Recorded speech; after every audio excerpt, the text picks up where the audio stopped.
अब है इजारे पर दिए जाने वाले माल से इस्तिफादे की शराइत। जिस इस्तिफादे के लिए माल किराए पर दिया जाता है उसकी 4 शर्तें हैं।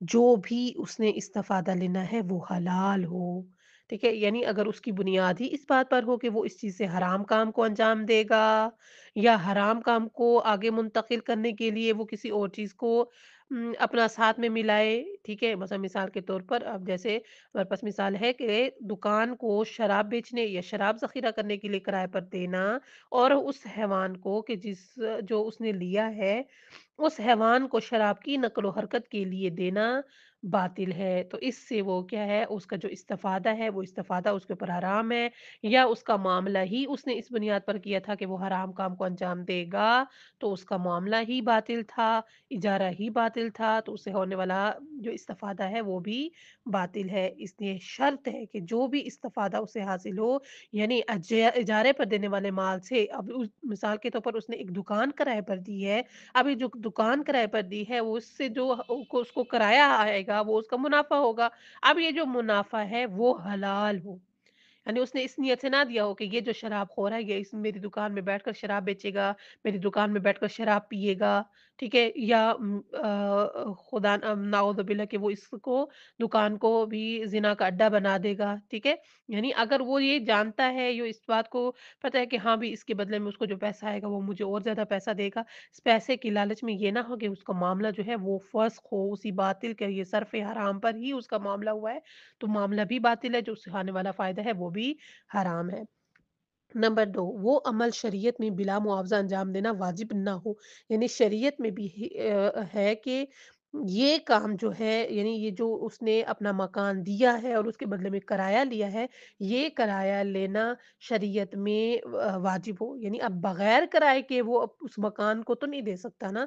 यानी अब उसके ऊपर कोई ऐसा ना हो और एहतियात वाजिब की बिना पर इसी किस्म के कामों में से है कि अगर महल इब्तला हो तो हराम और हलाल के मसाइल सीखना और ऐसे ही बेक़द्र वाजिब मुर्दों के तजहीज़ तकफ़ीन करना और एहतियात वाजिब की बिना पर मुअतबर है कि इस इस्तिफ़ादे के लिए रकम देना लोगों की नज़रों में फ़ज़ूल ना हो, ठीक है? यानी ऐसा काम ना हो कि जिसमें शरीयत का है कि वो बगैर मुआवज़े के अपना काम अंजाम दे, ठीक है? नंबर 3 जो चीज़ किराए पर दी जाए अगर वो कसीर फ़वाइद और कसीर मकासिद हों, कसीरुल फ़वाइद यानी बहुत ज़्यादा फ़वाइद या कसीरुल मकासिद या बहुत ज़्यादा मकासिद हों तो जो फ़ायदा उठाने के मुस्तअजर को इजाज़त हो उसे मुअय्यन करे।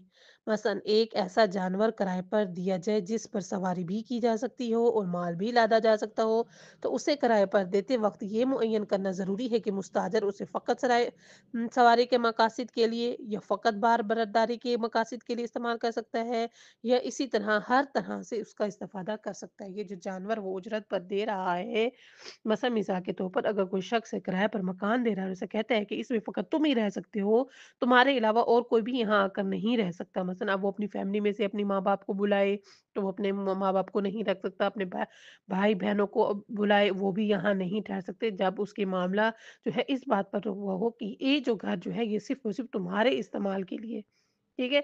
या अगर वो उसको मकान दे रहा है, उसको कहे कि हाँ, इसमें तुम अपने रिश्तेदारों को भी ठहरा सकते हो, ठीक है? तो अगर उसने ये मुआहिदा हुआ है कि ये फ़क़त उसने ये मुशख़्ख़स नहीं किया कि सिर्फ़ तुम रह सकते हो, तो फिर वो अपने माँ-बाप को भी बुला सकता है, अपने बहन-भाइयों को भी बुला सकता है।